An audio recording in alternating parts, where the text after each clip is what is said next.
Eu sou o Ferdinando Casagrande, sou jornalista, sou autor do livro Jornal da Tarde, uma ousadia que reinventou a imprensa brasileira, publicado pela editora Record, e que venceu o prêmio Livro Reportagem Amazon em 2019. É um livro que conta a história de um jornal, mas é um livro sobre jornalismo, porque é um jornal que foi importante para a reconfiguração do jornalismo impresso que chegou nos anos 60, e que acaba passando um pouco pelo tema que a gente vai abordar hoje, que eu escolhi para o nosso bate-papo, que é o jornalismo na mira do poder. Né? É um tema bastante atual, para quem acompanha o noticiário político do Brasil sabe disso. Né?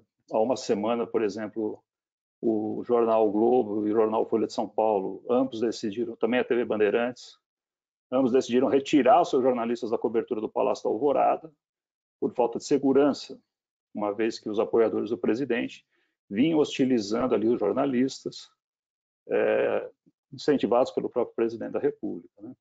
Então é um tema bastante atual, mas infelizmente não é um tema novo. É um tema bastante recorrente na história do nosso país. Se você pegar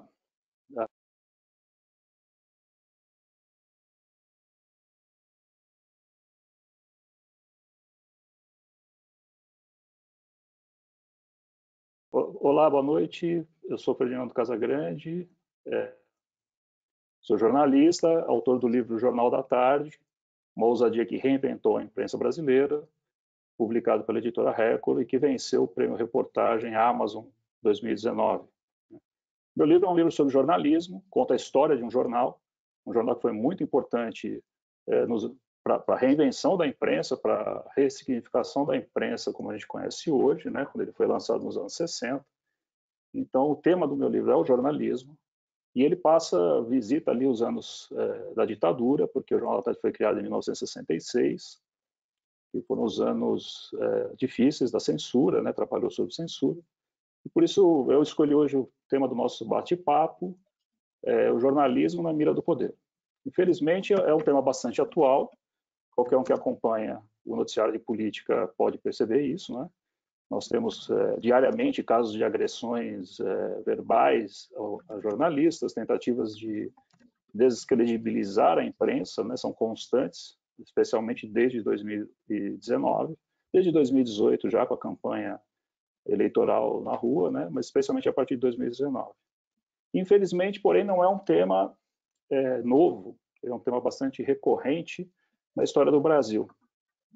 Se você analisar ao longo dos 500 anos de história, o jornalismo no Brasil pôde atuar com relativa liberdade por cerca de 100 anos, no máximo. Né? Coincidentemente, nós temos 3 períodos apenas em que os jornalistas puderam trabalhar com relativa liberdade, que foram o Segundo Reinado. Dom Pedro II era um defensor da liberdade de imprensa, ele aceitava o funcionamento de jornais republicanos que pregavam o regime republicano contra a monarquia. Então, durante 49 anos do Segundo Reinado, a imprensa pôde se estruturar um pouco com jornais mais bem estruturados, né? Graças à liberdade que Dom Pedro II concedeu. Esse foi o primeiro período de liberdade. Depois a gente teve que é chamado Segunda República, quando, logo após o fim do Estado Novo, o fim da Segunda Guerra Mundial, o Brasil tem um novo período democrático que dura 19 anos, 1945 a 64, onde a imprensa também pode atuar com um pouco mais de liberdade. Foi um momento também importante das reformulações dos grandes jornais, a reforma do jornal Estado de São Paulo, nos anos 50, capitaneada pelo Cláudio Abramo, e a celebrada reforma do Jornal do Brasil, que botou o jornalismo brasileiro na modernidade também ali nos anos 50, né, 1950 e início dos 60. Depois disso, a gente teve a ditadura militar, que voltamos a trabalhar sob censura, e aí a nova república, né, que começa oficialmente em 85, com a posse do José Sarney, e se estende, bom, em tese ela ainda não acabou, mas a nossa liberdade de trabalhar caiu bastante, né? Se você for olhar o que vem acontecendo desde a eleição de Jair Bolsonaro, que é uma pessoa declaradamente autoritária, não é? Alguém que idolatra um regime de exceção que torturava e prendia as pessoas arbitrariamente, que tem no ato institucional número 5 o seu livro de cabeceira, né? Não pode ser considerado uma pessoa democrática. Infelizmente, ele é uma pessoa autoritária. Então, ele vem trabalhando para desacreditar a imprensa, para criar um clima de instabilidade, né? Eu gostaria um pouco, antes da gente abrir, eu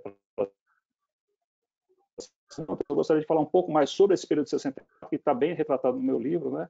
Porque é justamente o modelo idolatrado pelo nosso presidente, que ele tenta reimplantar, e porque, enfim, aí a gente vê um pouco como a imprensa lidou com esse período, né?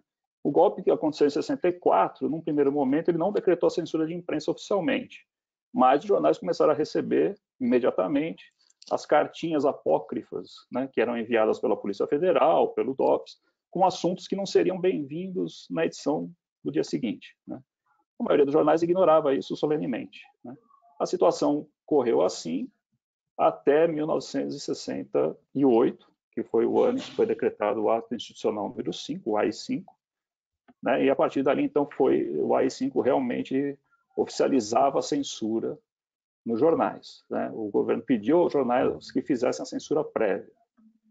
A maioria aceitou. O jornal O Estado de São Paulo e o Jornal da Tarde, que pertencia ao mesmo grupo, não aceitou essa censura prévia.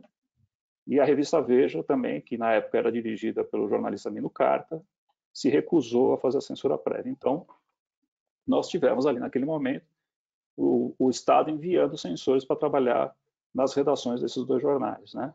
No Estadão, eles trabalhavam na oficina, onde o jornal, depois que era feito na redação, descia para ser impresso, então eles analisavam as provas e mandavam cortar o que não interessava, o que não podia ser publicado. E na revista Veja, as provas iam para Brasília, porque era uma revista semanal, tinha mais tempo, e aí voltavam censuradas e cortadas, né? No Estado, esse período foi um período intermitente, eles tiveram censores trabalhando lá dentro. Alguns períodos os censores sumiam, e daí o DOPS mandava as orientações do que não podia sair, e o jornal, às vezes, driblava aquilo, aí os censores voltavam, né? Isso se estendeu até 1975, quando, então, os censores são retirados da redação por determinação do presidente Geisel, e a censura oficialmente acabou com a anistia em 1979. Para denunciar o que estava sofrendo, a pressão, a censura na redação, o Jornal da Tarde criou uma maneira inovadora, né? Ele, no lugar da matéria que era retirada, era cortada da edição, eles começaram a publicar receitas culinárias, né? E a receita nem sempre cabia no espaço que estava ficando em branco ali. Então, eles cortavam a receita onde, se ela fosse menor do que o espaço, eles repetiam a receita várias vezes, que era para evidenciar mesmo que aquilo estava ocupando um espaço, né? Na primeira receita que saiu, no meu livro conta essa história, engraçado, um leitor ligou para reclamar que a receita não estava dando certo, né? Porque eles tiveram que cortar pelo pé. E eles explicaram, não é para dar certo, é censura, tal. E daí os leitores entenderam o que estava acontecendo e passaram a ligar, todo dia que tinha receita, eles ligavam na redação para saber qual era o assunto que tinha sido censurado, né? Foi um período difícil, a censura na redação não era apenas a única ferramenta utilizada pelo poder, havia também o constrangimento e a violência contra os jornalistas, né? Então, você tem ali prisões arbitrárias, tortura. Por exemplo, um jornalista, quando eles arrumavam uma maneira criativa de driblar o censor, né, para que ele não visse um título, por exemplo, tem uma história dessa no livro, que o Fernando Portela, que era editor da Geral do Jornal da Tarde, baixou um título num formato que lá na oficina parecia como se fosse uma arte, e ele não conseguia ler o texto. E aí o título era uma crítica ao delegado Fleury. Então esse título saiu publicado. Aí o editor foi chamado na Polícia Federal para um interrogatório sem direito ao advogado, em que ele foi constrangido a entregar o nome de quem tinha escrito aquilo, né? Então eram comuns essas práticas de intimidação, tortura, prisões arbitrárias, até assassinatos, como aconteceu com Vladimir Herzog, né? O caso mais famoso de todos. Mas teve muitos outros jornalistas assassinados naquele período. Bom, qual a relação com os dias de hoje desse período? nós ainda não chegamos nesse ponto. Nós estamos vivendo um momento de agressões, né? O número de ataques aos jornalistas vem crescendo absurdamente. A gente tem os dados da Federação Nacional dos Jornalistas. Para vocês terem uma ideia, há 10 anos, bom, vamos pegar 10 anos, porque 2020 ainda não tem os dados fechados, né? Nós ainda estamos em junho. Mas em 2009, haviam sido relatadas agressões a jornalistas. Daí esse número orbita nessa faixa de 50, em 2010 cai para 40, volta a 60 em 2011, enfim. E a gente chega em 2019, né, com um número absurdamente grande de ataques que só o presidente da República, em 2019, proferiu 121 ataques contra jornalistas. Só o presidente da República, sem contar o resto do grupo, né? Esses outros são os ataques gerais, né? São agressões generalizadas, né? Em 2017, nós tínhamos tido 99 agressões a jornalistas, em 2018 haviam sido 114, né? E agora a gente chega, em 2019 foram 208 ataques, né? E em 2020 a gente já tem os números também, de janeiro a março apenas, foram 141 agressões cometidas pelo presidente da República contra os jornalistas. Começou logo no início do ano dizendo que era uma profissão em extinção e que os jornalistas iam ser mandados para o IBAMA, né, para o departamento do IBAMA.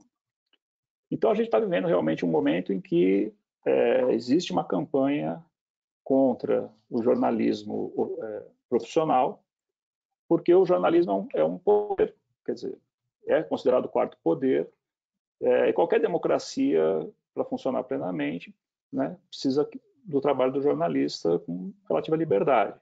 É ele que faz a fiscalização dos poderes todos, né? Então, nós, nos anos Fernando Henrique Cardoso, Lula, Dilma, a imprensa pôde cobrir todos os escândalos, todos os malfeitos, né? E havia tensões, claro. As pessoas dizem, mas não tinha. Tinha, claro que tinha. Os políticos nunca gostaram do trabalho dos jornalistas, não é novidade. Só que aquilo, assim, ficava no direito dele de se queixar contra algo que ele considerava injusto, mas não partia para as agressões, como a gente vê acontecer hoje, né? Eu gosto até tem um exemplo que eu acho que é interessante, que aconteceu comigo. Eu fui jornalista, trabalhei em política por muitos anos, eu cobri 2 campanhas presidenciais, e em 1994 eu cobri a campanha para o Jornal do Estado de São Paulo, eu cobri a campanha do Fernando Henrique Cardoso. Então tem esse episódio que eu gosto de usar como exemplar, que aconteceu o seguinte: num determinado momento, num evento de campanha no interior de São Paulo, era um encontro com empresários do setor calçadista em Franca. Fernando Henrique Cardoso, na conversa, soltou uma história de que ele tinha um pé na cozinha, que é uma expressão preconceituosa, racista, né? Ele soltou isso. E nós estávamos gravando o discurso dele. Quando a gente saiu daquele encontro, os jornalistas foram almoçar todos juntos, a gente falou, pô, você ouviu isso, pé na cozinha? Ouviu? Aí a gente ouviu a fita, estava lá, e tudo bem. A gente mandou a matéria para a redação em São Paulo, né? No dia seguinte de manhã, a caravana foi toda para outra cidade, nós estávamos em São José do Rio Preto, se eu não me engano, e era um hotel na cidade, né? Então estava todo mundo no mesmo hotel, o candidato, o staff de campanha, os jornalistas, né? Todo mundo no mesmo hotel. Quando eu desci para o café da manhã, o Fernando Henrique mandou me chamar, falou assim, pô, eu vi a Folha dizendo que eu falei pé na cozinha, você publicou isso também? Eu trabalhava com o Estado. Eu disse para ele, sim, senador, o senhor disse isso, né? Não, eu não disse de jeito nenhum. Eu disse, não, está gravado. Aí, você está com o gravador aí? Eu posso ouvir? Pode. Ele ouviu e falou assim, não, foi o Mário Covas que falou, não fui eu. Não, mas é a sua voz. Não, não é do Covas. Absurdo vocês publicarem isso e tal, não sei o quê. Mas aí, tudo bem, reclamou ali, tomou café com a... Né, acabei tomando café na mesa dele, porque ele me chamou lá, e passou. Né? Daí ele reclamou no dia seguinte, os jornais deram nota, tá, acabou. Se fosse o Bolsonaro, o que será que teria acontecido? O Bolsonaro teria me chamado para tomar café da manhã com ele, ou teria mandado me expulsar do restaurante do hotel, porque ele não gostava do que foi publicado, né? Aí ele provavelmente chegaria no palanque e falaria para a turba que estava lá embaixo: olha, os jornalistas estão mentindo, estão inventando e tal, porque é isso que ele faz, ele joga a plateia dele contra os jornalistas. Né? Então é um momento difícil que o jornalismo está vivendo.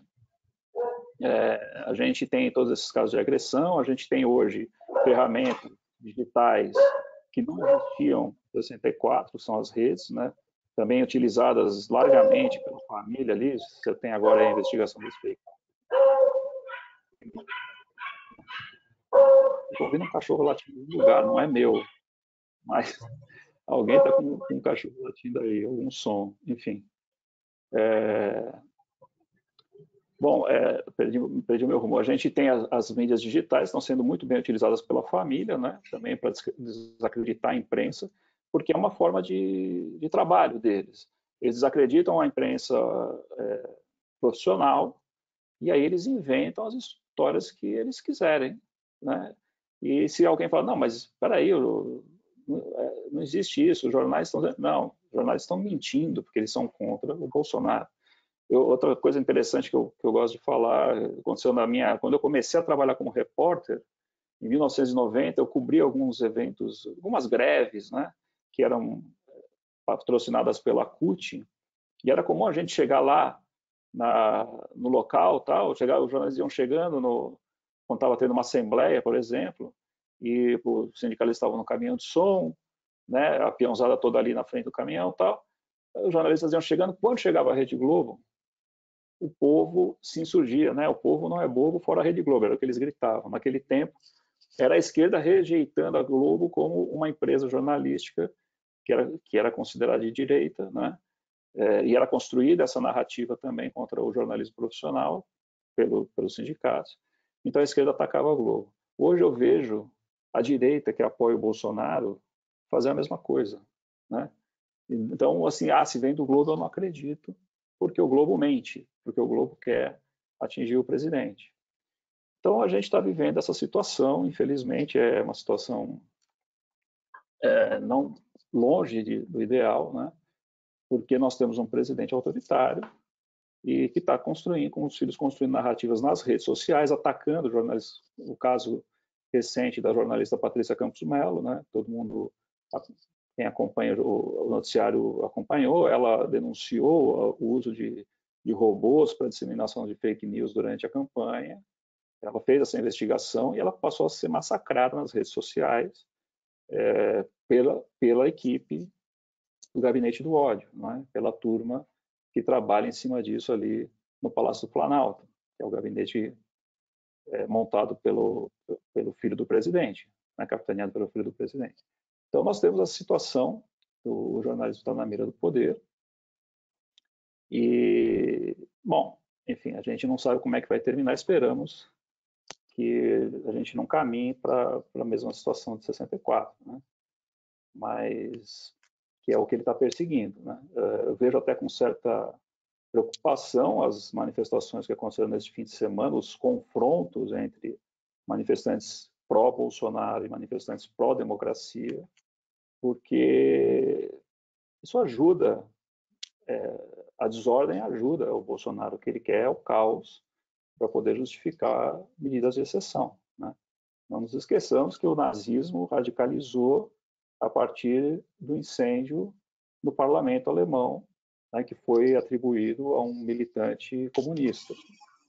E a partir dali aquele regime entrou fechou o parlamento e se transformou de fato numa ditadura, né? Já vinha, porque o Hitler foi eleito pelo voto, assim como o nosso presidente, né? Então as comparações são inevitáveis, né? Bom, eu acho que eu queria fazer essa abertura. Agora posso responder perguntas, se alguém tiver. Eu posso falar um pouco mais sobre o livro, né? Sobre a minha trajetória como jornalista. Eu já dei um pouco da minha experiência aqui para vocês, mas estou aberto para responder as perguntas que vocês tenham sobre o tema ou sobre o livro, enfim, à vontade.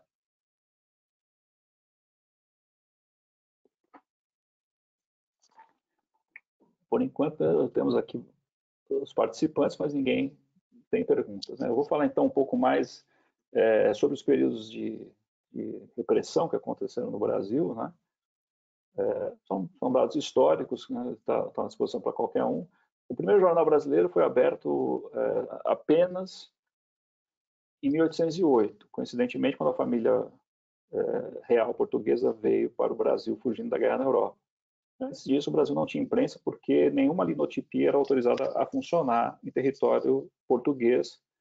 Quer dizer, nenhuma era autorizada a funcionar na colônia portuguesa, que era o Brasil, mas no território português só funcionava se tivesse uma carta régia de autorização. Então, o que acontecia é que os jornais tinham que se impor à censura, tinham que se submeter à censura da coroa, né? Esse primeiro jornal brasileiro, o Correio Brasiliense, foi aberto em Londres. Era editado e publicado em Londres. Era a única forma de não se submeter à censura, né? Mas a primeira linotipia chega no Brasil em 1808 com a família real portuguesa e com essa necessidade de autorização para funcionar. Durante o primeiro reinado, Dom Pedro I, havia prática de empastelamento de jornais, fechamento de redações, perseguição a jornalistas, assassinatos, né? Todos os que eram contra o governo. E a imprensa era muito incipiente ainda no Brasil. O Dom Pedro II, como eu já disse, teve um período de maior liberdade. E quando veio a República, a gente já sofreu, já desde os primeiros anos da República, o jornalismo foi bastante bombardeado pelo poder. De novo, empastelamento de redações, perseguições a jornalistas, espancamentos. Tem um caso muito interessante um jornalista, que agora até me fugiu o nome aqui, eu vou ter que procurar na minha colinha. O Visconde de Tararé, que era, na verdade, um humorista, né? E que ele começou a publicar a vida de um líder marinheiro que era negro, da revolta dos marinheiros contra a revolta da Chibata, né? Que é uma história maravilhosa, porque a escravidão tinha acabado no Brasil, mas na Marinha os oficiais continuavam açoitando os marinheiros, que eram em sua maioria negros, né? Como forma de punição. Então houve uma revolta dos marinheiros, e aí o Visconde começou a publicar essa história, e ele foi sequestrado e espancado por marinheiros, por oficiais da Marinha, nunca chegaram aos responsáveis. Mas como ele era um humorista, depois que ele voltou para a redação, ele botou uma placa na porta que dizia "entre sem bater", né, que ele não perdia a chance de fazer uma piada. Né? Bom, nós estamos recebendo aqui algumas perguntas, antes de eu continuar falando.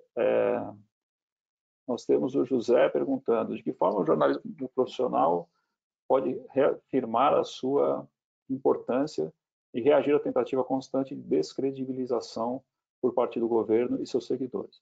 Bom, é uma boa pergunta, José. Realmente a gente tem que continuar fazendo o trabalho sério. E a gente tem que desmistificar as fake news, né? Infelizmente, hoje, o WhatsApp é uma arma poderosa para essa construção de narrativas, a pós-verdade, né? Então, se você... eles têm as medições do que está acontecendo na rede, estão medindo a temperatura, se tem um assunto que eles querem atacar, eles criam uma mentira imediatamente, e aquilo começa a divulgar, e tem essa história eles trabalham com essa coisa, jornalista esconde a verdade, não está contando tudo, estão tentando esconder. Então, assim, a gente tem, nós jornalistas, e as redações já trabalham, várias redações têm serviços de checagem de informações que circulam, para poder mostrar que é fake, né? Então, nós que somos jornalistas, eu não estou hoje mais em redação, eu estou trabalhando principalmente escrevendo só, né? Mas eu mesmo, quando recebo notícias de fake news, eu faço questão de dizer às pessoas que estão me mandando, eu checo a notícia e mando de volta: olha, isso aqui que você botou não é assim, tá errado, por favor avisa quem te mandou também, né? A gente tem que trabalhar. E o jornalista tem que continuar seu trabalho, não é? O jornalista profissional, o que ele tem é só a reputação. O único capital do jornalista, a única coisa que ele tem é a sua reputação. Então as pessoas não podem se esquecer que um jornalista não vai inventar história, ficar mentindo só para agradar A ou B, né? Porque senão, se ele mancha a reputação dele como jornalista, ele cai indiscreto e aí acaba a carreira dele. Entendeu? Então, acho que a forma que a gente pode trabalhar nós, né, eu estou fora de redação, mas qualquer pessoa que tenha compromisso com a verdade, que queira esclarecer só, tem que combater nos seus grupos de WhatsApp essas notícias falsas que circulam, né? E não tem espectro, não. Eu faço parte de grupos de todos os matizes ideológicos. Hoje está mais pesado esse bombardeio por parte dos apoiadores do Bolsonaro, mas eu também recebo coisa falsa que vem de pretensos apoiadores de outras correntes políticas, da esquerda, inclusive. E eu sempre chefe combato todos eles em questões, olha, isso aí não é verdade, não vamos fazer a mesma coisa que a turma de lá, né? Eu acho que a gente não deveria entrar nessa briga. É igual a história da manifestação na rua. A gente tem que defender a democracia, tem que se insurgir contra as arbitrariedades que estão sendo trazidas por esse governo, mas a gente não pode ir para o pau na rua com os bolsonaristas. Acho que o caminho é outro, né? Tem a pergunta do Júnior. Não há defesa possível para rechaçar as agressões do presidente? Olha, Júnior, veja, o presidente da República, ele xinga ali na frente de todo mundo, né? Ele manda calar a boca, ele traz o humorista para dar banana para os jornalistas, né? O que nós, jornalistas, podemos fazer a respeito? Nós temos que mostrar isso aí que ele está fazendo, né? As pessoas que gostam dele vão... É como a história do vídeo da reunião presidencial. Alguém, acho que foi até uma roteirista, Carolina Couto, se não me engano, escreveu, bom, agora continuamos divididos entre aqueles para quem o vídeo não muda nada, que são os que defendem o presidente e tal, vão gostar do vídeo, e aqueles que não precisavam do vídeo para saber que já era isso aí, né? Então, os apoiadores dele vão dar risada e achar graça naquilo. A gente tem que continuar mostrando o que ele está fazendo, né? Mostrar o absurdo que está acontecendo, e a gente tem que reagir, assim. O que o Globo e a Folha fizeram, eu acho muito interessante, de tirar os jornalistas do Palácio da Alvorada. Eu gostaria de ver um movimento de todos os grandes meios de comunicação, jornais e TVs, tirando seus jornalistas das coberturas, ou até fazendo o que os fotógrafos fizeram com o presidente Figueiredo, numa ocasião que o Figueiredo criticou os fotógrafos que cobriam a presidência da República, e aí numa cerimônia que ele foi descer a rampa, todos viraram de costas e não fotografaram. Gostaria de ver uma situação dessa, jornalistas reagindo a isso, quando o presidente começar com as suas grosserias, virar de costas e simplesmente não falar com ele, entendeu? Mas, enfim, não é tão fácil assim no dia a dia. Ferro. Ferdi, tá. O Júnior, né? Gostaria, jornalista como eu, tal, nossa área está cada vez mais escassa. Você está com pouca esperança. Como será o nosso futuro e o futuro do jornalismo? Olha, Júnior, eu acho que realmente o mercado jornalístico mudou muito, né? Eu conto sempre isso. Quando eu comecei a trabalhar como jornalista em 1990. As pessoas dão risada porque eu trabalhei com máquina de escrever ainda na redação do Jornal da Tarde e do Grupo Estado. Mas foram só 3 meses, já estavam informatizando a redação. Quando eu comecei, nesses anos todos que eu trabalhei em grandes redações, eu sempre vi um movimento, era um movimento de onda. Você tinha momentos em que o mercado crescia e seguidos por momentos em que o mercado encolhia, com demissões, corte de freelas, enxugando verbas. Aí vinha uma outra boa fase, crescia de novo, contratava gente, ampliava as equipes, trabalhava melhor, crescia de novo. Infelizmente, dessa vez nós entramos numa descendente da qual me parece que estamos com alguma dificuldade para sair, de fato, né? Eu vejo que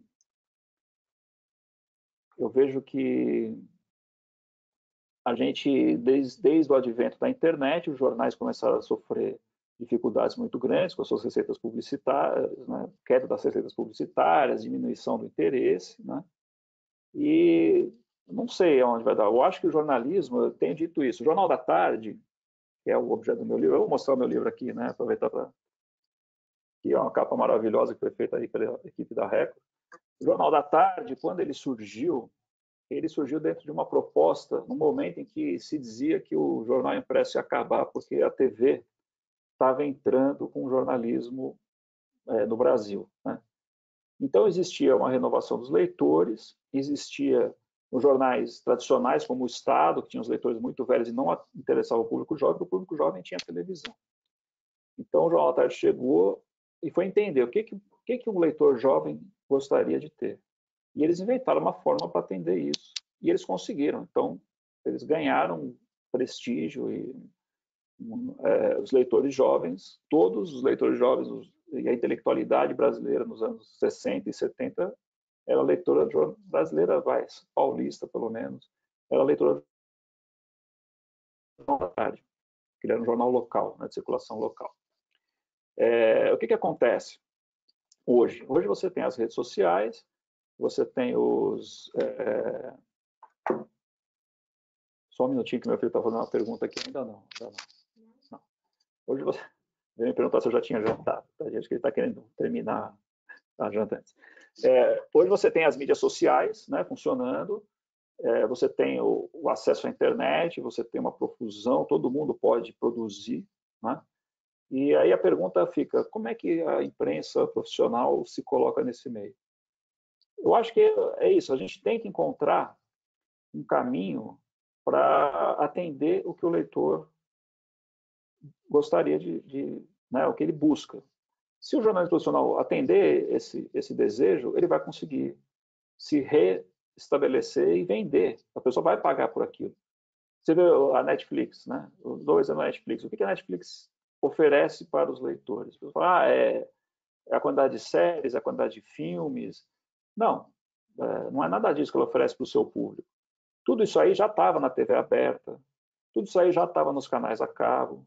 O que ela oferece de diferente? Ela entendeu que esse novo telespectador, esse novo consumidor de filme, de série, queria ter o direito de decidir o momento em que ele vai assistir. E por quanto tempo ele vai assistir. Se ele vai assistir a série toda de uma vez só, em 12 horas, ou se ele vai assistir uma vez por semana, enfim. E aí ela ofereceu isso. A série já existia em outros canais, mas ela ofereceu isso para o cara, e por isso o cara paga R$ 32,90 por mês, que é mais caro do que qualquer assinatura de jornal digital que você tiver hoje. Folha, Globo, Estado, tudo na casa de R$ 10 pelo jornalismo digital. Então, eu acho que o jornalismo precisa encontrar qual é o desejo do público leitor, o que eles estão buscando. A hora que ele encontrar e achar uma forma de monetizar isso, vai melhorar. O que eu acho perigoso, só é bastante complicado nesse momento que a gente está vivendo, são os paywalls, né? Hoje, o que acontece? Se você não é assinante, você vai tentar ler uma notícia nos jornais profissionais, nos jornais grandes, né? Você não consegue porque você não é assinante. E aí que a pessoa acaba lendo o WhatsApp, que é de graça, o Facebook, que é de graça, né? Então, eu acho isso um pouco complicado, porque nós temos que repensar um pouco como é que vai trabalhar essa política.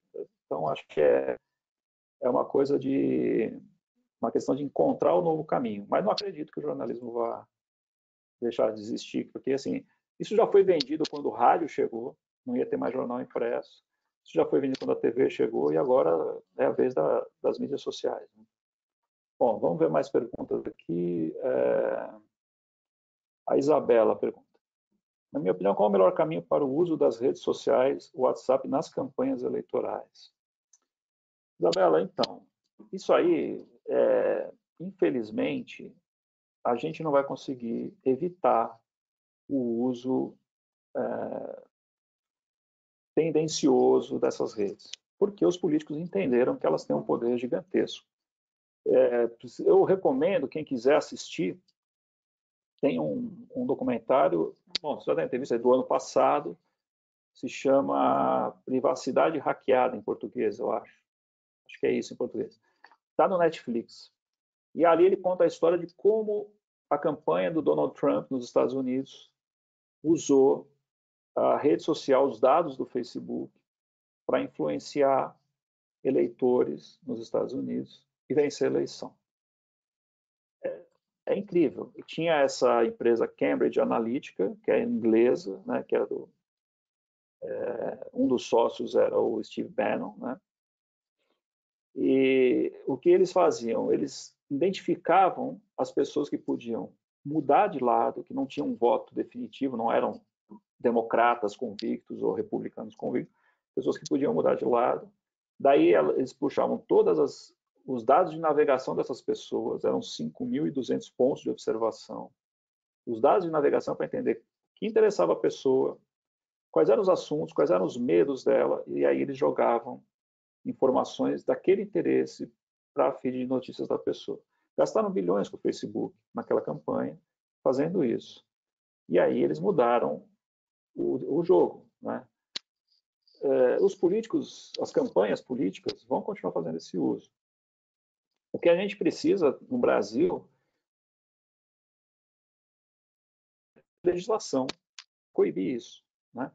A gente precisa, infelizmente, todo mundo fala da reforma tributária, a gente precisa de uma reforma política muito séria no Brasil, que possa atacar esse tipo de situação, né? Porque senão eles vão usar livremente. E aí, bom, nós como jornalistas, qual é o nosso papel sempre? É buscar a verdade, buscar esclarecer a população, né? Então, mas como é que se luta contra ferramentas com robôs que disparam milhares de informações falsas, né? Você não tem condições de trabalhar isso. Nós, jornalistas, pessoas, não temos condições de trabalhar contra isso. Então, os grupos por isso vão continuar fazendo uso e a gente vai ter que criar um arcabouço legal, né, para impedir isso, mas assim, que de fato seja punitivo, que implique em perda de mandato, né, porque senão os caras vão abusar mesmo. Bom, a Marina tem uma pergunta aqui, não sabe se eu já falei sobre como a sociedade passou a demonizar a imprensa nos últimos anos, né? Temos outros momentos na história do Brasil em que a sociedade deixou de valorizar o trabalho do jornalista.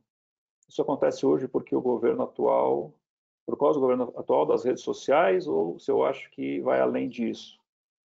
Como nós devemos agir diante de pessoas que diminuem ou descredibilizam o trabalho da imprensa? Então, Marina, eu falei um pouco, né? O Júnior estava perguntando um pouco sobre isso, como reagir, né?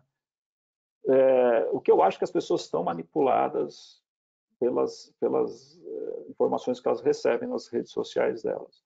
Eu acho que o principal realmente é o WhatsApp. Porque o WhatsApp, infelizmente, você recebe a notícia da pessoa que você conhece, e a quem você dá credibilidade, não é?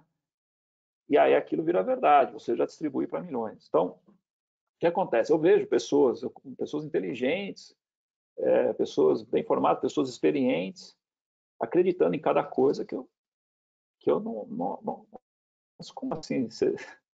Como assim você comprou essa história? Você já verificou isso, tal? E aí eu vou lá e faço o serviço de verificar e mostro, olha, isso aqui é mentira, tal, né? Então é difícil. Eu acho que a sociedade está demonizando, porque aí o Gabinete do Ódio fez um trabalho muito bom de construção de narrativa, né? A pós-verdade, que é assim: todo mundo sempre achou que o jornalista sabe mais do que ele publica. O que é verdade? Porque a gente, na apuração de uma reportagem, quem já foi repórter, né? Eu fui repórter há muitos anos antes de virar editor, a gente apura muitas informações que depois não cabem na revista, ou no jornal, ou na matéria de TV de 1 minuto e pouco, né? Então a gente acaba sabendo mais coisa do que a gente publica. O que não quer dizer que a gente esteja omitindo fatos e informações para prejudicar os outros. A gente está fazendo uma seleção do que é o mais importante, né? Bom, então as pessoas têm essa noção de que elas não estão exatamente sabendo de tudo. Aí vem o Gabinete do Ódio, entra nessa psique da coisa e faz, bom, não, esses caras estão mentindo, porque eles têm um interesse. Eles querem apoiar A ou B, ou derrubar X, né? Eu tenho muita preocupação, por exemplo, com...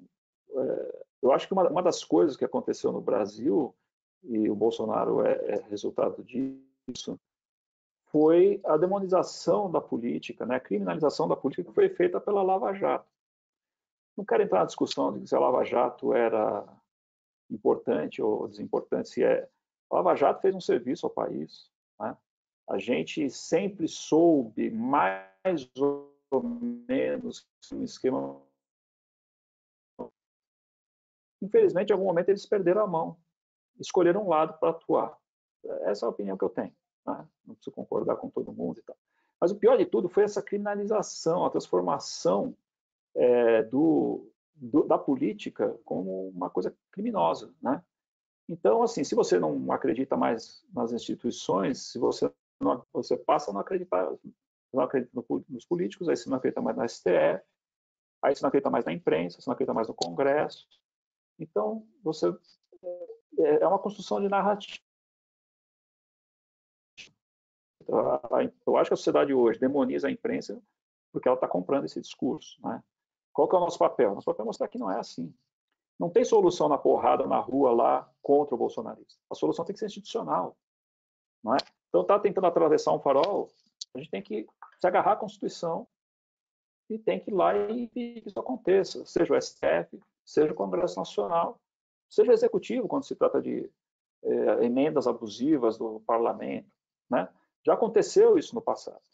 Agora, atualmente o Executivo não vai fazer nada, porque está liberando todas as emendas em busca de apoio, porque está perdido, né? Mas, enfim, a gente tem que recorrer às questões, à Constituição. A gente não pode entrar no jogo dos caras. Então, a sociedade está demonizando por causa disso, porque comprou a narrativa e tem essa arma poderosa do WhatsApp. A gente vai ter que continuar o nosso trabalho, né? Os ataques do presidente vão continuar acontecendo. Eu acho que os jornalistas deveriam pensar mesmo como categoria em reagir a isso, não esperar só que os jornais determinem a retirada das equipes de cobertura. Eu já defendi em grupo de jornalistas que eu faço parte no WhatsApp que a gente deveria deixar o presidente da República falar sozinho, não ir lá mais na porta do Palácio da Alvorada, quando ele sai de manhã e chega de tarde, né? E os jornalistas estão lá para atender, não mais ficar dando essa trala toda, porque o cara está desorientado, né? Mas talvez eu seja um pouco radical. Eu sei que no dia a dia é difícil. Eu trabalhei em Brasília brevemente, cobrindo a mini constituinte de 93, a serviço do Estado, Jornal Estado de São Paulo na época. E sei que é difícil você se deslocar do centro da notícia, né? A Tânia bem pergunta, você tem algum site confiável para indicar, para confirmarmos a veracidade de uma notícia? Olha, Tânia, hoje você já tem. O G1 faz esse tipo de serviço. O UOL faz esse tipo de serviço para você. Então, se você recebe uma informação, você fica meio na dúvida, vai lá no Google e coloca lá. Então, sei lá, o que a gente pode ter de caso recente aí de fake news grosseira? Sei lá, alguma coisa a respeito da Covid, né? Que foi esse assunto da pandemia foi incrível. A guerra de informação que aconteceu, né? Não sei se vocês estavam atentos a isso, mas aí era a cloroquina, que era o grande remédio salvador, sendo que não tinha pesquisa científica para comprovar isso, né? Aí começa toda uma narrativa de que não, os jornais estão escondendo isso, que eles querem fazer o que querem que as pessoas, que a Covid cresça, que as pessoas fiquem em casa, que é para desestabilizar o governo. Bom, você vai lá no Google, coloca esses dados que você está na dúvida, vai aparecer se alguém já checou. Tem outros sites que fazem checagem que não são ligados aos grandes grupos noticiosos e também fazem um bom trabalho, mas G1, UOL já fazem, e quando você colocar lá, você vai quase assim, 100% dos casos é um troço que está sendo recondicionado, já rolou no passado em algum momento, eles dão uma adaptada e trazem de volta, né? E tem todo tipo de bobagem, né? Mas você vai encontrar a checagem feita pelos grandes. Acho que o Estado, o Jornal Estado de São Paulo também já tem um serviço desse, embora o Estado não saiba, no Estado muita coisa é fechada no paywall, né? Não sei se esse serviço também é. No UOL eu sei que é aberto e no G1 também. O Anassi Casagrande pergunta, se é minha irmã, né, para cá. Se eu acho que a imprensa, vou botar o óculos com a letrinha aqui é pequena. Se eu acho que a imprensa acaba dando ênfase às agressões e grosserias do presidente e dos ministros, na medida em que divulga essas situações incansavelmente? Não, não acho. ênfase, bom, dá ênfase, mas eu acho que tem que dar ênfase, né? Eu acho que a gente tem que mostrar o que está acontecendo. Não acho que deva esconder isso, não. Porque as pessoas têm que ver como ele está se comportando, né? Então, eu acho importante que os jornais mostrem como toda vez que acontece, toda vez que incita a população a atacar jornalistas, como aconteceu foi em início de abril, com o fotógrafo Dida Sampaio, do Jornal de São Paulo, estava cobrindo uma manifestação. Era uma manifestação pacífica dos apoiadores do Bolsonaro. Não estava tendo. Se você disser, bom, está tendo um confronto, que nem aconteceu na Paulista nesse fim de semana, está tendo um confronto entre duas partes, a polícia está no meio, o jornalista acaba apanhando. Isso acontece muito, né? Entra para a estatística de agressão também, mas está num momento de conflito, né? Agora, essa do Dida Sampaio, que aconteceu em Brasília, não estava acontecendo nada. Era uma manifestação pacífica dos bolsonaristas, ele estava de repente começaram a agredir, chutar, jogar no chão, quebrar a máquina, né? Teve uma jornalista da Bandeirantes que levou uma bandeirada na cabeça, estava fazendo uma passagem ao vivo, uma manifestação de bolsonaristas pedindo o fechamento do STF em Brasília, e ela tomou uma bandeirada na cabeça. E teve um outro episódio recente também, em que o jornalista da Globo estava fazendo uma passagem e a mulher arrancou o microfone da mão dele e começou a xingar a Globo, né? As pessoas acharam engraçado, mas é um troço, na minha opinião, bastante sério, porque, né, as pessoas estão enlouquecendo contra a imprensa e estão sendo incitadas pelo Bolsonaro. Então, eu acho importante que os jornalistas continuem denunciando isso, mostrando que isso está acontecendo, né? Sem dúvida nenhuma, não há por que esconder. Aí vai evidenciar, bom, está acontecendo, né? Acho que também não há. Tem mais uma pergunta aqui. A Thaís me pergunta aqui. Em algumas emissoras, quando trata-se de assuntos polêmicos relacionados à crise política, econômica, social, na saúde, ocasionada pela Covid-19, percebemos que as matérias não são elaboradas de forma imparcial. Temos a sensação de que querem nos fazer engolir uma realidade inventada. Como o senhor vê esse cenário? Bom, obrigado. Minha barba está meio branca, mas você não precisa me chamar de senhor. Pode chamar de... Veja, Thaís, você precisa verificar se realmente é uma reportagem que não está elaborada, ou se você está com essa impressão, porque às vezes é comum acontecer. A gente fica com a impressão de que quando eles não falam que a gente acredita, às vezes a gente tem um pouco essa impressão de que não, estão nos enrolando, né? O que eu acho que está acontecendo hoje é que as pessoas estão indo com uma ideia formada sobre um determinado assunto, objeto, e quando a TV vem falar algo com o qual elas não concordam, elas acham, estão me enrolando. Na TV, tem uma limitação de tempo muito grande, né? E aí é muito difícil realmente uma matéria estar completa. Agora, se você vai para os jornais que hoje estão no meio digital, basicamente, os podcasts que estão se popularizando muito. Aliás, o podcast pode ser um caminho, alguém perguntou um pouco aí de como a imprensa vai se virar nesse mundo digital. O podcast acho que é uma coisa que tem um grande poder de atração. Os podcasts, aí você vai ver a cobertura mais ampla, com vários lados da notícia. Vou dar o exemplo da cloroquina, já que você citou aqui a Covid e tal.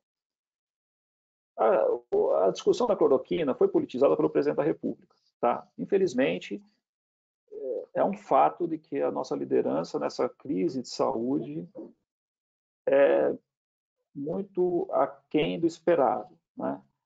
A gente tem uma situação muito séria no mundo, e aí a gente tinha alguns países, como ninguém sabe bem o que fazer, não é? Como resolver essa questão, alguns países começaram a usar a cloroquina para testar, assim como estão testando outras coisas, né? O remédio contra o HIV, várias outras situações. O presidente da República politizou a questão, disse, não, esse aqui é a cura, porque ele tinha um interesse ali de não parar a economia. Bom, infelizmente a ciência não tinha essa prova, né? E aí eu ouvi um podcast, eu estava no começo da história, eu estava acompanhando, bom, o que está, né, acontecendo, aí eu ouvi um podcast produzido pela equipe do Jornal o Globo, em que eles ouviram um médico intensivista trabalhando na UTI no Rio de Janeiro, isso foi lá em março, no começo de abril, trabalhando na UTI, atendendo os doentes. Esse médico explicava como é que eles estavam usando, de que forma, os resultados estavam obtendo. E aí, ali pelas tantas, ele falava, olha, não posso nem afirmar se é da cloroquina mesmo, porque a gente está usando tanta coisa que talvez não seja. Mas ele explicava ali o dia a dia dele, ele não estava entrando em questão política, ele estava um médico trabalhando em UTI no Rio de Janeiro. E ouvia um cientista da Sociedade Brasileira de Infectologia que dava a visão científica dele, né, de alguém que trabalha na frente ali. Então, ou seja, tinha os dois lados. Tinha um médico que estava administrando cloroquina para os seus pacientes, tinha um cientista que ia contra o uso, porque os estudos que tínhamos conhecimento, e depois, recentemente, foi comprovado de fato que ela não está tendo o resultado esperado, então ela não é indicada porque os efeitos colaterais são muito graves. Né?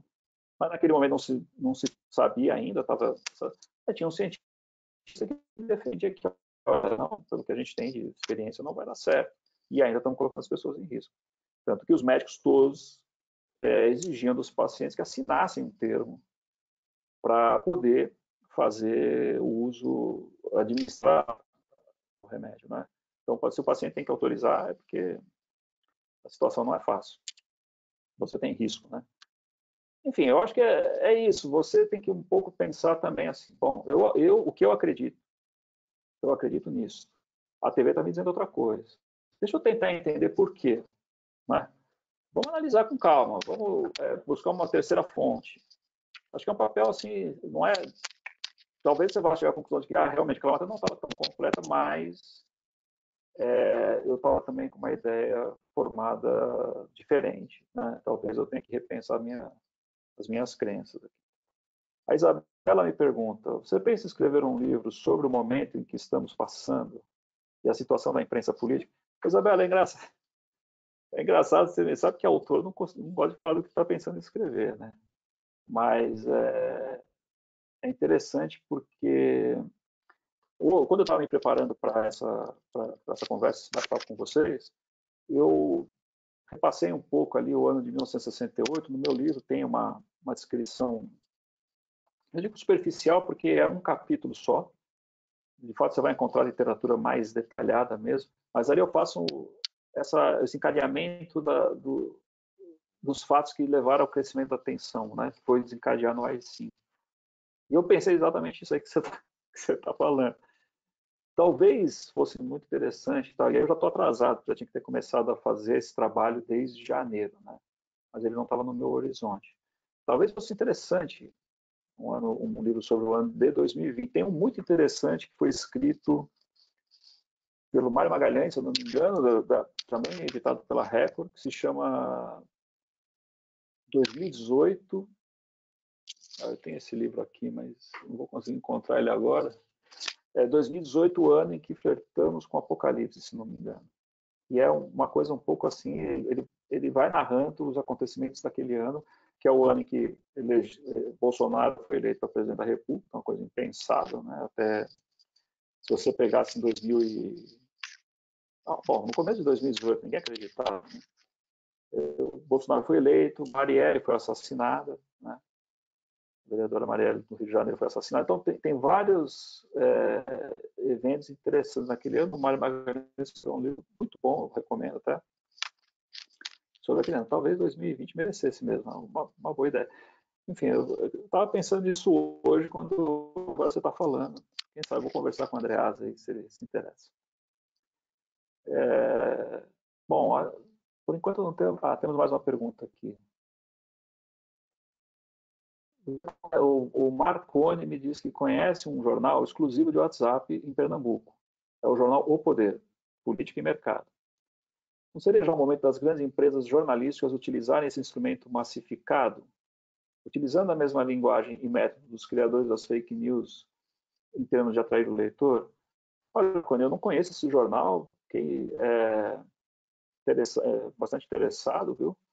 Vou procurar para conhecer um jornal de WhatsApp, porque aquilo que eu disse em algum momento, não sei se você já estava aí, eu falei em algum momento aqui, eu acho que o jornalismo precisa encontrar o seu caminho dentro dessas novas plataformas.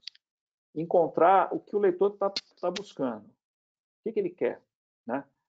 Não adianta mais entregar o jornal em papel na casa do cara que só lê o WhatsApp. E não é nem no computador, nem é no telefone. Né? É isso aqui. Ó, né? O cara não lê mais. Então, não adianta você ficar forçando a barra disso aí. Talvez tenha que encontrar um novo caminho. Talvez, eu vou até conhecer, não conheço o Jornal Poder. Eu acho que é um caminho, sim. A gente utilizar essa ferramenta Não é? Bom, nas assinaturas dos jornais hoje, eles te dão direito ao podcast, te dão direito à versão digital, te dão direito ao site, à produção de conteúdo em vídeo e tal. Por que não o envio de notícias por WhatsApp? Seria muito interessante, né? Eu acho que poderia funcionar assim. E seria uma maneira da gente começar a desconstruir essa pós-verdade de que a imprensa mente, engana, né? A gente começar a trazer as pessoas para notícia produzida por profissionais que têm a preocupação, eu volto a dizer, já disse, a única patrimônio do jornalista é a sua reputação. E se ele perde a reputação, ele não tem mais lugar na profissão que ele escolheu. Então, acabar com essa história de que o jornalista mente, está tendo interesse algo, né? A gente talvez seja uma maneira. A Isabela me pergunta se tem o podcast para indicar. Isabela, tenho sim. Os podcasts do Jornal Globo são para assinantes, mas são muito bons. O Jornal Folha de São Paulo também. Tem podcasts muito interessantes. Eles têm um podcast diário que pega a principal notícia do dia e aí traz especialistas para discutir. É muito bom, te dá uma visão panorâmica daquele fato, né? A pauta, obviamente, é decidida por eles, então, às vezes, você pode falar, poxa, mas, como disse a Thais há pouco, você pode ficar com aquela impressão, mas para mim isso não era o assunto mais importante, por que eles escolheram isso? Bom, aí é critério de edição, né? O jornalista vai atribuir maior ou menor importância a um fato, é como a gente escolhe para fazer a manchete, escolhia para fazer a manchete do jornal antigamente, escolhe para fazer a manchete do site. Hoje eu trabalhei também em site, na revista Veja, né? Fazia a página de entrada da revista Veja, e entre as minhas funções, escolher a manchete, né? É critério de edição. Agora, te dá uma visão panorâmica daquele fato, né? Não sei se eu acho que os dois são para assinante. Tem um podcast muito interessante de entrevistas que se chama Roteirices, é feito por um jornalista chamado Carlos Alberto Júnior. Ele atualmente mora em Washington, mas ele, enfim, trabalhou na grande imprensa no Brasil, em Brasília principalmente, acho que trabalhou no Rio também, mas em Brasília. E ele faz entrevistas com pessoas, com jornalistas, com escritores, com autores, com acadêmicos, que te dão uma visão de um tema panorâmico, né? Por exemplo, dar um exemplo recente dele, ele entrevistou o jornalista Luiz Macluff, que aliás acabou de falecer agora, coisa de 2 ou 3 semanas, que tinha lançado um livro, lançou um livro no ano passado chamado O Cadete e o Capitão. A vida de Jair Bolsonaro, acho que é isso, a vida de Jair Bolsonaro até. Então, esse livro conta o que o Macluff fez. Ele foi pesquisar a história do Jair Bolsonaro no Exército, né? Desde a sua entrada como cadete na Academia Militar das Agulhas Negras, até a sua saída como tenente.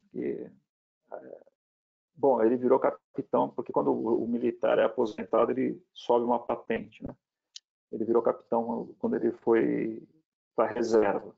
Mas num episódio, ele saiu num episódio nebuloso, em que ele foi acusado pela revista Veja de criar um plano de explodir bombas nos quartéis para protestar contra os baixos salários. Ele negou, mas foi ele que passou as informações para a jornalista da Veja. Ele negou que ele tivesse feito aquilo. Tinha um croquis desenhado à mão de uma bomba, como ela ia explodir no sistema de abastecimento de água do Rio de Janeiro. Bom, e aí o Exército abriu um inquérito para apurar se era ele, se não era ele, enfim. E ele... mas você lê o livro, tem uma confusão de laudo lá.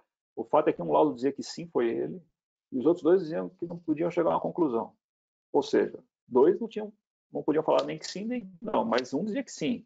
Então ele tinha que ter sido expulso do Exército. Mas aí ele negociou a saída dele e acabou ficando tudo bem. Então esse é um podcast muito interessante, que eu recomendo, Roteirices.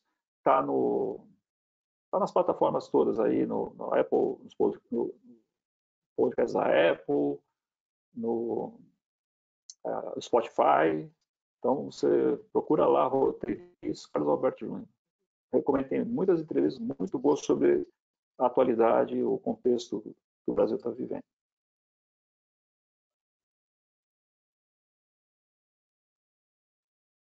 Bom, a Tânia pergunta aqui para mim, não consigo entender uma coisa, se as manifestações dos domingos, né, se são inconstitucionais e o presidente participa, ele não pode ser enquadrado por agir contra a Constituição? Acho a sua ideia dos jornalistas virarem as costas para o presidente fantástica, temos mesmo que começar a... Pois é, Tânia, eu também acho fantástico, não sei se o pessoal gostaria de fazer isso ou não, mas, bom, a sua pergunta sobre as manifestações inconstitucionais. O que eu acho? A manifestação é livre no Brasil, por enquanto. Não sabemos até quando vai durar, mas por enquanto a manifestação é livre. Então a manifestação em si não é inconstitucional. Tá? As pessoas podem ir lá protestar contra o Congresso, protestar contra o STF, protestar contra o Jair Bolsonaro, ele não vai gostar, mas podem protestar. O presidente da República pode participar das manifestações? Bom, o Jair Bolsonaro, pessoa física, poderia. O presidente da República, investido de poderes, né, sendo o principal mandatário de um dos três poderes da República Democrática, deveria conhecer o seu lugar. Não é em manifestações que estão pedindo fechamento de instituições. Né? Então, ele pode ser enquadrado por estar lá apoiando essas manifestações? Aí já é um tema para juristas. Tá? O que eu penso? Do que ele discursar, do que ele disser, ele pode sim ser enquadrado. Se ele for lá pegar o microfone e dizer, nós vamos fechar o Congresso, aí ele vai ter que responder por isso. Mas ele, em geral, vai lá e fica naquele rame-rame, faz aquele discurso para a plateia, né, joga um pouco de lenha na fogueira, joga um pouco de... Enfim, ele não vai para o confronto assim tão aberto. O que ele está fazendo, eu me lembro do Fernando Collor, alguns, não sei da idade de vocês, talvez sejam jovens, Fernando Collor de Mello foi um presidente eleito, não é, em 1989, uma campanha suja também, não existia o WhatsApp, nem Facebook, nem internet no Brasil. Eu sou do tempo que não existia internet no Brasil. O Fernando Collor de Mello, ele criou uma rotina aos domingos que era propaganda pura. Ele saía para praticar esportes. E aí ele saía para correr pelo Lago Paranoá. E aí ele vestia uma camiseta que tinha uma mensagem que ele queria difundir e tal. Perto do Bolsonaro, ele era um amador, né? Bolsonaro, os filhos principalmente, né? Nos dias de hoje. E peraí, que estão dizendo que minha conexão está lenta aqui. Espero que vocês estejam me vendo. Os filhos, principalmente do Bolsonaro, são muito mais preparados para trabalhar a mídia digital.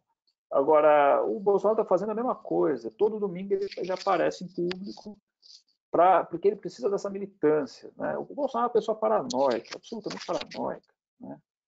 Uma pessoa, um ególatra, autoritário e paranoico. Né? Então ele acha que estão tramando contra ele o tempo inteiro. Ele encontra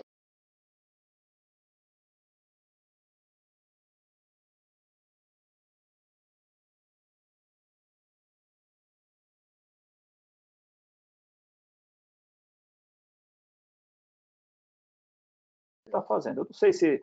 Eu também tem outra coisa que a gente tem que entender num sistema sensível, como momento sensível como a gente está vivendo hoje, que mesmo que legalmente ele possa ser enquadrado, talvez não haja interesse de dar esse passo para não aumentar o confronto.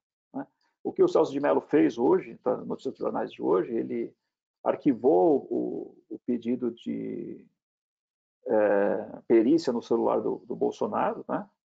Ele arquivou aquele pedido, ele tinha enviado para a Procuradoria-Geral, a Procuradoria devolveu pelo arquivamento e ele aceitou isso. É um passo desse. Ele poderia ter radicalizado e pedido, não, a Procuradoria falou que não, mas eu quero ver o celular. Poderia ter feito isso. Só que ele sabe que aí ele vai acirrar o confronto. Então, aí nós estamos num momento delicado, né?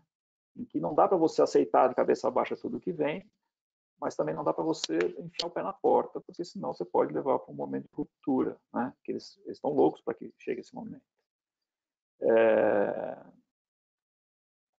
Então, eu acho que pode acontecer isso, dele falar coisas que poderiam ser enquadradas, mas aí, nesse momento, nós estamos equilibrando os poderes, né?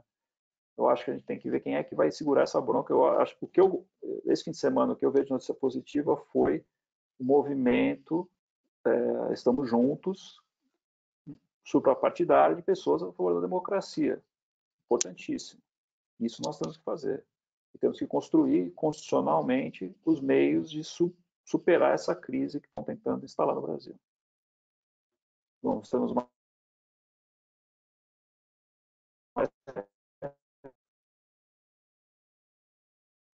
Obrigado, Júnior. O livro é muito bom, não é porque fui eu que escrevi, não. É muito bom, todo mundo fala. Ganhou até o prêmio da Amazon. Né? O Eduardo me pergunta, Fergi, para voltar ao tema, ao meu ver, o jornalismo sempre esteve na mira do poder. Por que os governos federais sempre desrespeitam a imprensa, com poucas exceções? Eduardo, então, isso aí que você falou é perfeito, tá? O jornalismo sempre esteve na mira e tem que estar. Porque o dia que ele deixar, não certo sentido, tá? No dia que ele deixar de estar na mira, é porque ele não está fazendo o trabalho dele direito. Tá? Vou tentar me explicar. Nosso papel é criticar e cutucar. Nós, jornalistas, política, economia, o nosso papel é esse.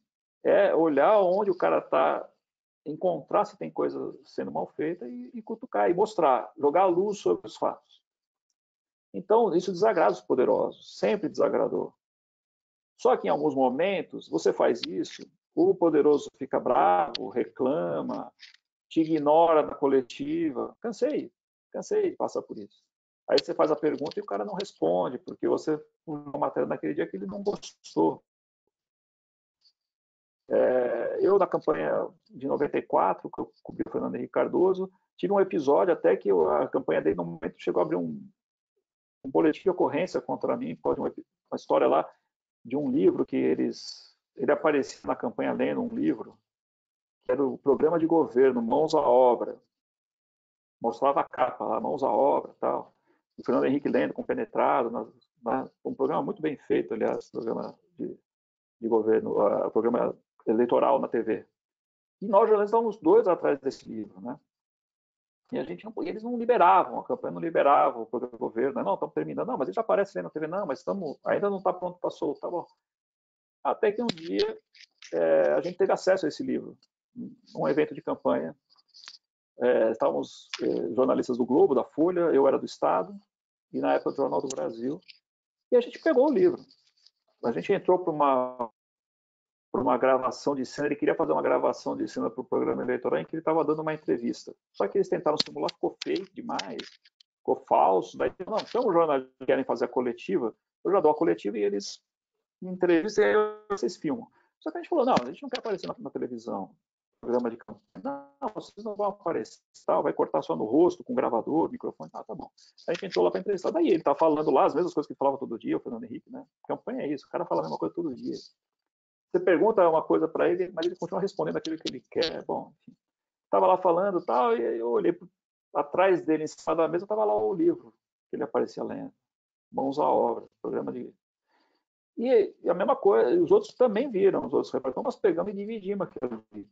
Na hora que acabou a entrevista, que o pessoal começou a sair, a gente resolveu consultar, né? Fizemos um empréstimo e levamos dali. E só que o livro não era o livro do programa de governo, era fake o livro. Dentro da capa do programa de governo tinha um livro X lá, umas histórias esotéricas, era engraçado até. E no dia seguinte eu publiquei a matéria no Estadão contando que era um livro de histórias esotéricas, quando o Henrique aparecia lendo, não era o livro do programa de governo. Daí a campanha ameaçou, fez um boletim de ocorrência contra mim, porque disse que eu que tinha roubado o livro, nem fui eu que peguei o livro. Ah, não, foi você sim, porque o fotógrafo do Estadão tinha ido por trás do Fernando Henrique no momento da entrevista e feito a foto dele dando entrevista para o jornalista, e isso saiu na capa do Estadão. Então eles acharam que o fotógrafo tinha pego, né? Enfim, eles sempre se irritaram com a gente, mas qual que é a diferença? Parava aí, entendeu? O cara reclama, está no direito dele de reclamar, fica meio de mau humor com você, mas ele não vai além disso. Ele não manda prender, arrebentar, como aconteceu no Brasil nos períodos da República Velha, do primeiro reinado, do Estado Novo, né? Não tem censura oficial, não tem usar banco do oficial para prejudicar a empresa, como aconteceu durante a ditadura militar, com a revista Veja, com o Jornal do Estado de São Paulo, o governo militar não liberava empréstimos, né, porque estavam na... Então, a diferença é essa. A gente tem que diferenciar o que é indisposição, que tem que haver, o jornalista tem que trabalhar sempre buscando jogar à luz aos fatos que os poderosos não necessariamente querem que sejam iluminados, de agressão, que é o cara mal destratar, xingar, estimular a população a atacar, né? Esse tipo de coisa eu nunca vi. Nos meus tempos de política, eu nunca vi. Fernando Henrique, na Dilma eu já não estava mais cobrindo na rua, mas eles não faziam, não existia esse tipo de comportamento. Itamar Franco, não existia isso, entendeu? O jornalista trabalhava, tinha certa liberdade sim para trabalhar, sofria as críticas, era responsável por aquilo que publicava, tem que ser, mas sem agressões, exatamente. Né? Bom, agora estou recebendo aqui o meu aviso que essa foi a última pergunta, então, para a gente finalizar. Já deu, né? Realmente já deu 1h10. Eu agradeço a todos que estiveram aqui comigo até agora, né, pelas perguntas e tal.